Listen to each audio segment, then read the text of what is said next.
All right, little technical difficulty, but we back at it. What's going on, Shad? How's everybody feeling? How's everybody doing? Super excited. So jumping on here, really, won't necessarily say really quickly, but we have the Bragg Expo going down on September 21st. If you guys haven't been following us or seeing what's going on.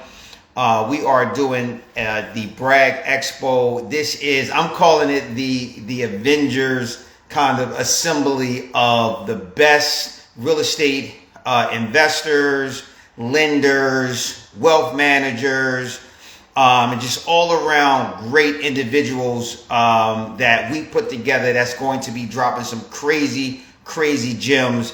And speaking to the Bragg board, even though we have this great assembly of speakers that's going to drop a lot of gems, it's like, what, we really need to make this thing better. We need to make this such an irresistible offer that no reasonable person can turn this down. So we now have added to the Bragg Expo, for everybody purchasing tickets, you now will also get some extra, because we what, this is so dope, it's so great, we are so excited. We want to remove any obstacle that you might have for showing up at the Bragg Expo. And if you're going, make sure you're sharing it. So we are now throwing in some extras for everybody coming to the Bragg Expo. So when you go to the link in my bio, or any of the speakers bio, like we're going to be having coming up shortly, you're going to receive some dope extras. So what are those extras? Some of you know I do. I have a what I call a rehab checklist. It's a great checklist that I have put together. After doing 60 or 70 rehabs, millions and millions of dollars of rehabs, you're going to get that document. We also have the Analyze This Deal video, right, where we go deep into how to analyze deals, strategies for analyzing deals. You're going to get that video and all the documents that goes with that video as well. And we have a few other surprises as well. So not only are you going to get access to 7 great panels with over 21 panelists and 7 hosts, so over 28 just great minds, you're also going to get all these extras. And we have some extras. We also have some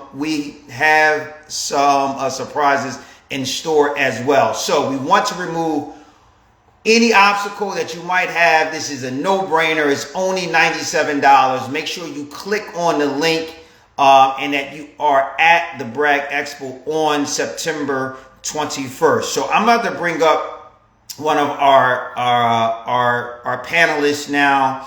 I believe she's actually one of the hosts. Give me 1 second. Let me pull this up so you guys can see what we have going on here and everybody that's going to be involved. Oops. Here we go.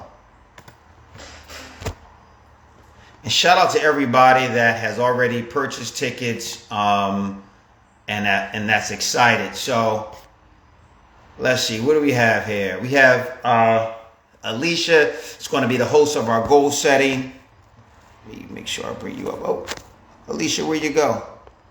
I'm about to see if I can find you. There you go. So Alicia is going to be our host of our goal setting. Why very shortly. I will share that with you guys. Let me see if I can share this. Alicia. Hey there. Hey, how's things going? It's going well.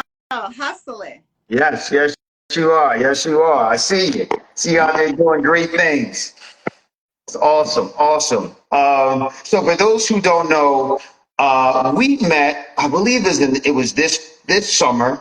Might have been late spring, early summer. We were both invited to a Chase sponsored event. We were on a panel. So these panels are great, right? You get to meet people. You get to share different ideas and viewpoints. But I was instantly impressed by you. So that was our first time meeting. I'd never met you previously. And your story was super inspiring. And I'm gonna let you tell it, but I was like, wow, like this is somebody that had every reason to not try or to give up, and that's not what you did. In fact, you did the total opposite, right? And you've done extremely well. So definitely wanted to just kind of tell you how I felt about it. I was super impressed. I thought it was a great story, and really the story that I think that a lot of women that come from a similar background, even if they're not from a similar background, just understand that hey, you're going to face adversity, but you have a decision to make, right? You can either kind of crumble under it, or you can choose to push forward. So I don't want to steal the thunder. I can't tell the story as great as you can, obviously, but that's the reason why you're the host of that goal setting, goal and mindset building panel because of what I saw and what I felt when I heard your story. So, would you mind sharing with folks your story and how you got started in real estate? Oh, definitely. Can you hear me? I can hear you. You're Okay, great. awesome. So, hi, everyone. My name is Alicia Cooper Wells. I'm known as Miss Cooper Home Loans or the Queen of the Money Business. And it was a pleasure meeting you as well, Dan. That was a great opportunity. Chase Bank brought us in for their Black History Month to really encourage others. And it was a surprise to me that day. The location was exactly where my story started. So I was a single mom living in subsidized housing. And the day that I was speaking in February, I think the end of February, I was looking out the window and it hit me. Oh my gosh, this is where I started from. So for everybody wondering, I was living in the project, subsidized housing, whatever name you want to give it. You could literally look out the window, see the police station, and right behind the police station is where I started.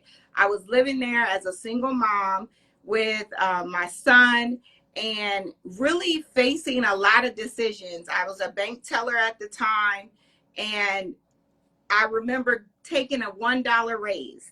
And this is the pivotal part where I want people to understand challenges and obstacles. They show up so many different ways in our lives. So I had a chance to take a dollar raise, and I took that dollar raise, right? I wanted a better life for me. I wanted a better life for my son, not understanding that that dollar raise was going to exclude and disqualify us from receiving purchase care. Whoever I'm talking to that knows what that means. I was no longer getting child care assistance. I was no longer able to qualify for food stamps. I was no longer able to qualify for heating assistance. So that $1 raise really was it was a point in my life where I had to decide, do I fight through or do I look back and just, you know what, hey, let me keep collecting welfare. I'm gonna figure this thing out. And to anybody out there, I hope to encourage you and inspire you to be part of this seminar, be part of this Bragg Expo, so that you know that there's pivotal points in our lives that we have to fight through. When it seems like the finances aren't there, when it feels like everything, all the odds are against us. And I want you to know the odds were against me. Honestly, the odds still sometimes feel like they're against me. And at that moment, being young at that time, I was 21, so I was a college dropout, just to add more to it, with a baby dad who was incarcerated, and just trying to figure this thing out, and being someone in the projects, I was like, what do I do? What do I do now? You know, my son was having to let himself in at 6 years old, you know, for a half an hour. I remember my girlfriend came over one day and took a nap, and she was like, yo, do you know your son's here by himself? And, you know, I had to give her that shocked look like I didn't know what was going on. And I totally knew he was there by himself, right? So to anybody who's feeling the embarrassment of making a decision that's unpopular, I hope that you feel me today, and that it really can show you that if you stick to the path, because I'm gonna get to the good stuff, right? How life has turned around. But I really want you to know where it started, because you may see speakers and individuals on where they are today, and you may not know all of the challenges and obstacles that you have to go through to get there. And all of the times that you get hit with the obstacle and challenge that looks like turn back around, because I'm telling you, that one looked like turn back around. $1 was not worth losing childcare. $1 was not worth losing the stipend that I had for housing. $1 was not worth losing my my heating assistance. But what $1 was worth was me fighting to learn that I could get through it. That's what that dollar showed me. That, hey, even though it may not look like it was worth it, and let me tell you, I took that $1, and it wasn't right away, okay? But I ended up qualifying for a mortgage that was my first step. I bought a house that was literally right around the corner. So I told you guys we were at the Chase Bank. So I'm looking out the window, and I see first the subsidized housing. Then I look around on King Street, and I see the first house that I bought. So I bought a house on King Street. And if I hadn't have taken that $1 raise, I wouldn't have been able to qualify for the mortgage. So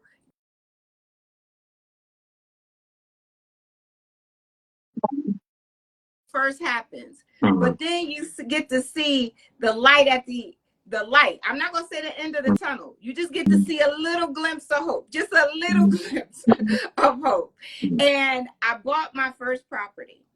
I actually bought that house and realized that I was actually not ready to be a homeowner. So I bought it to live in, and I was packing up with my son, and we were about to leave the projects because it was time for us to go. I mean, someone had been shot on our steps.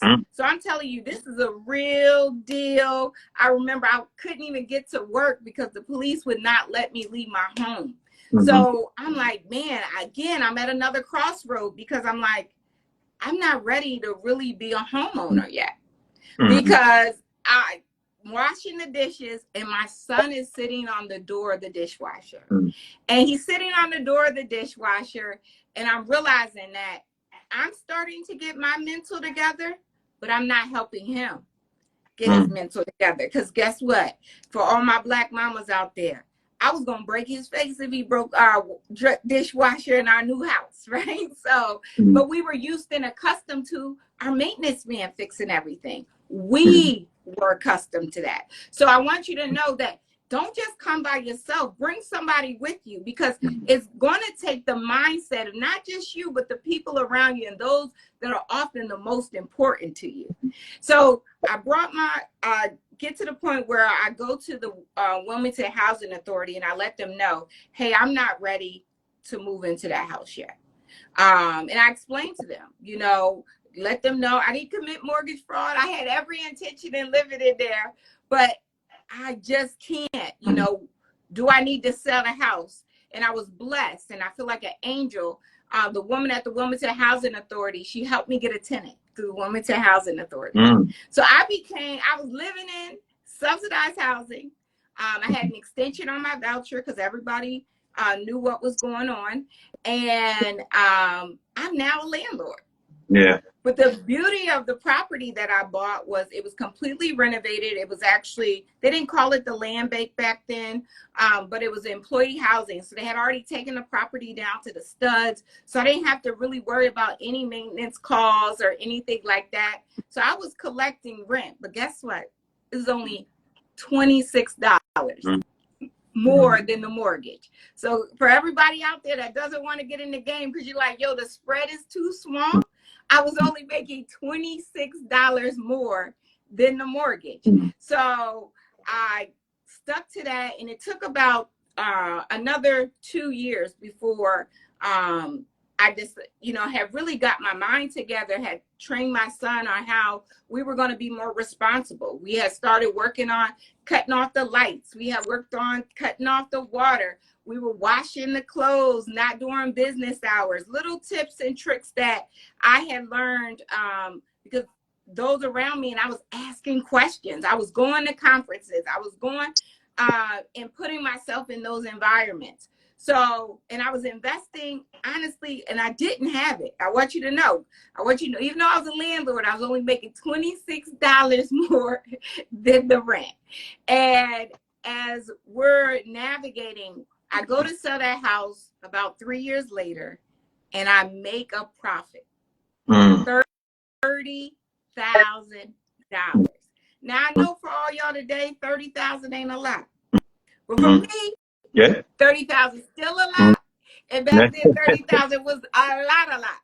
So that was how I was able to really get in the game of who I am today of investing in real estate. So to let you guys know where I stand now, I own both commercial and residential real estate. I own a lot of doors, and I have now been able to not just take care of myself, but I feel like put a community on my shoulders because I have the mental bandwidth, the mental stability, and also the fortitude that is necessary to continue to encourage others to not give up. Because I'm going to tell you, it wasn't easy, and it's still not easy, but especially in markets like now, right? They say like markets right now, these are in the easy markets, we get to smile about them. We just put them in our pocket. It's like how life is. But markets like now, you got to put them on your heart. You got to put them on your chest. Okay, because you're carrying something right now. It's not as much disposable income, but it doesn't mean don't get in the game. So to let you know, when I bought that property, everybody told me it wasn't worth it. That house that made me $30,000 3 years later, I was told by I was even told by my mortgage person that it wasn't worth it. But what it was worth was for me to take my first step. I probably would have never took the first step. I financially wasn't in the place to always get the best deals. People didn't know Miss Cooper Home Loans. I'm just a girl of many who is trying to get a better story. And guess what? They hear those stories all the time. But it was my commitment to see it all the way through and take my bumps and take my bruises, but to really learn from them. And that comes from having coaches and mentors. And really, if you're not ready to get a coach or a mentor, I'm going to tell you, is being in the right environment, surrounding yourself with others who have similar stories to tell you and let you know that you're going to make it through. And and to read. Yeah, no, yeah. Just to piggyback off the last thing. I mean, this is a phenomenal story. There was a couple of comments there talking about your story. We had some fire emojis and a couple of fist up and inspiring story. It is an amazing story, and I definitely have some questions there. But one of the things that I found to bring it back to the Bragg Expo, but also about life in general. A lot of us come from areas where the mindset is not necessarily the best, right? And a lot of the steps you took were scary to people. And excuse me. And if you would have listened to those folks, you most likely wouldn't be where you are now. So getting around people outside of your sometimes your day ones, even your family, is super important. And this is where events like the Bragg Expo is great for networking. If you are a first generation wealth builder, like we both are, right? You need that tribe. You need to get around people that are talking about mindset, right? And and talking about wealth building and having conversations where it makes sense. And to some people, this is not to knock other folks, but if they're not on that wavelength, you can't even really have that conversation. We've all heard your story, so now people, there should be no doubt of why we asked you to host this, the mindset and the goal setting portion of the Bragg Expo. And again, if you like Alicia's story and you maybe want to have the opportunity to see her in person, make sure that you are at the expo. It is on September 21st. We have 7 just great jam-packed panels. I mean, I personally handpicked and the other Bragg board members. We chose people not that are just popular, and you are a popular person, but people that actually have substance, and that's going to leave folks with gems and some things to actionable information they can go out there and get started with. I do want to circle back to something to your early part of your story, because you talked about that $1 raise, and sounds like it wasn't immediately that you took that raise, but you got there.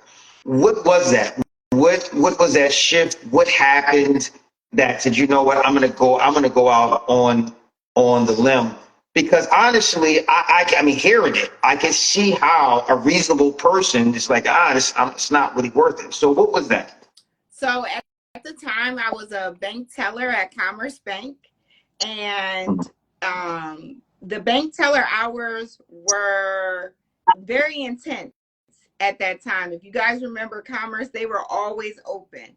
But the customer service reps didn't have those same extensive hours like on the weekend, but they actually got paid more. And I was coming to work late. I had a great manager. I was coming to work late. I had a son I was trying to get to school. And he really worked with me and was like, I think you'd be better at this position in customer service. And to add a little humor to it, as a teller, people would leave their money with me. So my drawer would be over at the end of the night. And I want you to know, you get in just as much trouble if your drawer is over as if your drawer is under. So I was heading to the point of actually getting fired. So I took the job in the customer service department, which was, again, part of my story. So when I moved into customer service, I got to work there for a little bit, and then I got to get into mortgages, and I got to get into loans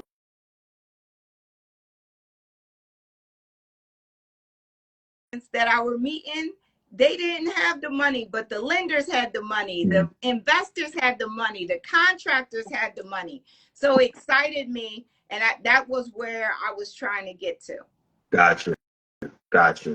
Yeah. Yeah. That takes heart. That definitely takes heart. One other thing that you mentioned that I know is true, is it's not like that ends, right? It's not like even as you have grown, both on the real estate side and on the mortgage side, there's all of these decisions, and some of them are scary, right? Because you don't know how things are going to work out. How have you built your mindset up to deal with that?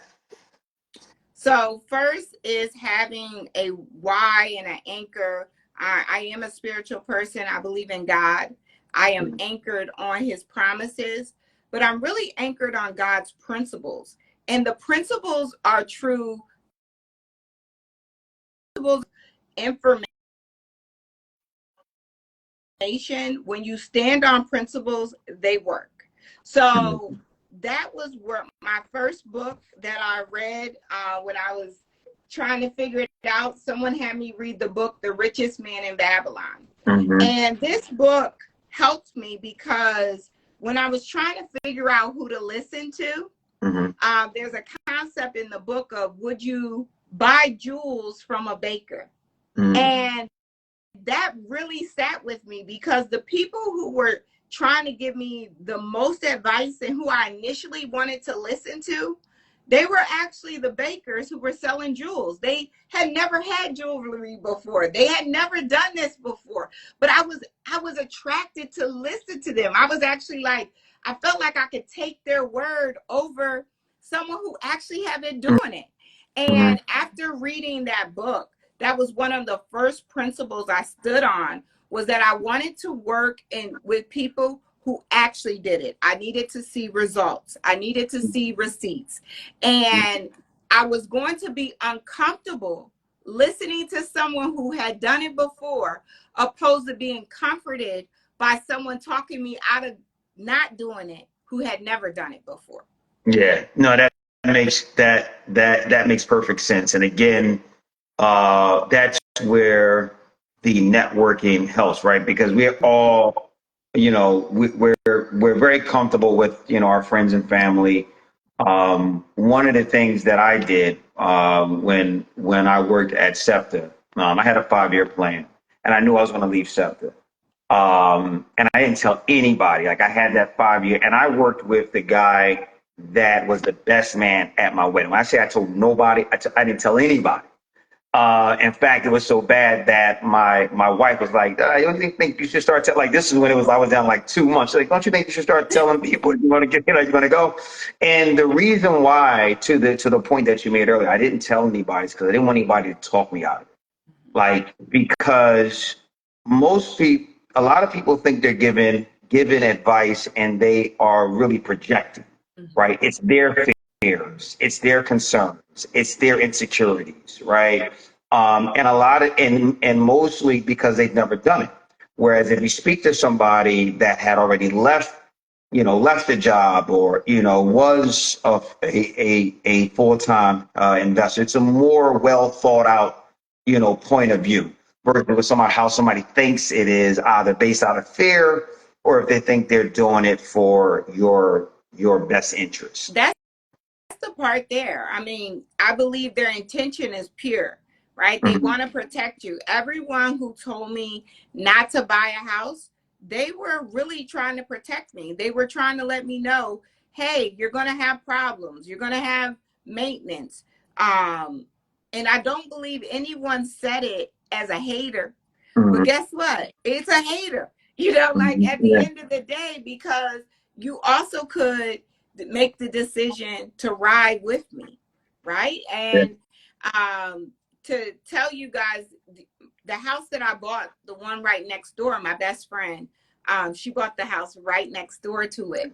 And again, I want you guys to click the link, be in the room, because she was my best friend, but she wasn't my day one. She wasn't.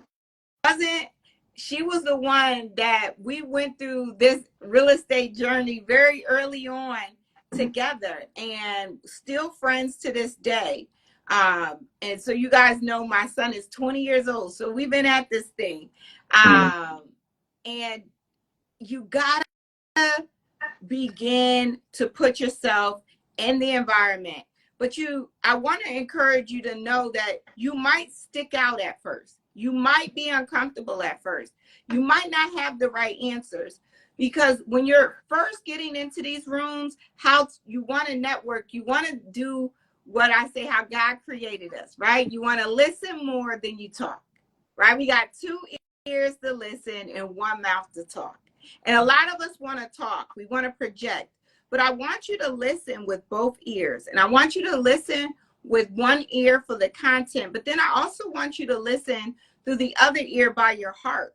Because there's going to be feelings that you get that you just can't explain sometimes. And you got to listen for that. You got to.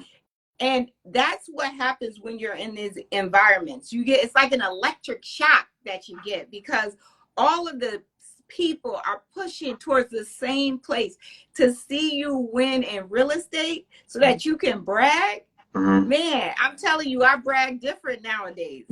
Yeah, yeah, it is, and it's no, I think that that's great tips. Definitely come in there, listen, find some way to add value. That's one thing that we talk about a lot, just in life, in general, right? Sometimes people, when they're new, they think they don't have anything to add. It's just not the truth, right? But a lot of times it takes, like you said, active listening, right?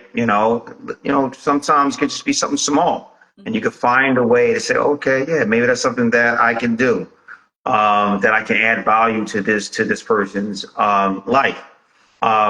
I do want to ask you: is there what are you excited about the expo? I mean, obviously, I can see the passion, and I can tell that you enjoy teaching people. Again, I saw that when we did the panel. You had a lot of insightful gems. Obviously, a great story for everybody listening. But is there anything about the expo that you are excited about? I'm excited for people to get the opportunity to be surrounded around individuals who are doing it and to know you can do it in this market. Because I'm watching on the news and I'm still in banking, guys. I'm still in the mortgage business. And I hear people say, now's not a good time to buy. I hear people project that I want to wait till interest rates go down. And I hope when you get in the room that you learn how to take the numbers and make a decision, to know that with the right deal, it doesn't matter what the news says, because when I bought that house, you could do the math. I'm telling you, the world was falling apart. It was the worst time to buy if you want to view it from a macro level of where life is today. Because yes, has there been sweeter times in history? But I don't know if I would have qualified at those times. I had to get in when it was my time to get in. And that's what's important. I want you to be there and I want to be there because I know these are the times where you get to be a little bit selfish. You get to make some decisions that can change your own personal trajectory. And I love watching this, throughout, the programs that I've taught. I love watching people go from being that person like me who might have been working minimum wage to being able to create a life by design. And I know that's who's going to be in the room. And that is what is exciting me on how many lives are going to be changed and impacted by this information. Yeah, I think that's a great point, and it's true. Once you have experienced what real estate can do for you, and what investing in yourself, embedded on yourself, can actually do for you, you want to share that with other people. So, Bragg Expo on September 21st, 8 to 5. We have 7 great panels. Alicia's going to be hosting our panel on goal setting and mindset building. Obviously, even through this short conversation, you see why that makes so much sense. We've added a ton of extras now. So when you buy your tickets, there are a lot of extras that we are giving away. A lot of checklists and analyzing deals video. So even before you get to the expo, you're going to be learning things. And once you get there, you're going to be learning more things. And then you should be networking too. So this is a no-brainer. There is a ton of value there. And I'm super, super excited about this. Excited about what I'm calling the Avengers of like real estate and wealth build. It's going to be a great event. Alicia, can you let everybody know everything that you have going on, how they can follow you, all of that good stuff, please? Thank you. First, I want you guys, if you have bought a ticket to the expo, comment expo in my DMs or any of my comments. I want to connect with you. I want to take pictures with you. I want to see you evolve. Like I said, I get excited about watching your evolution happen because I know this can be life-changing for you. You can find me on Instagram at Alicia Cooper Wells, ALISHA Cooper Wells. You can find me at Miss Cooper Home Loans, MSCOOPER Home Loans.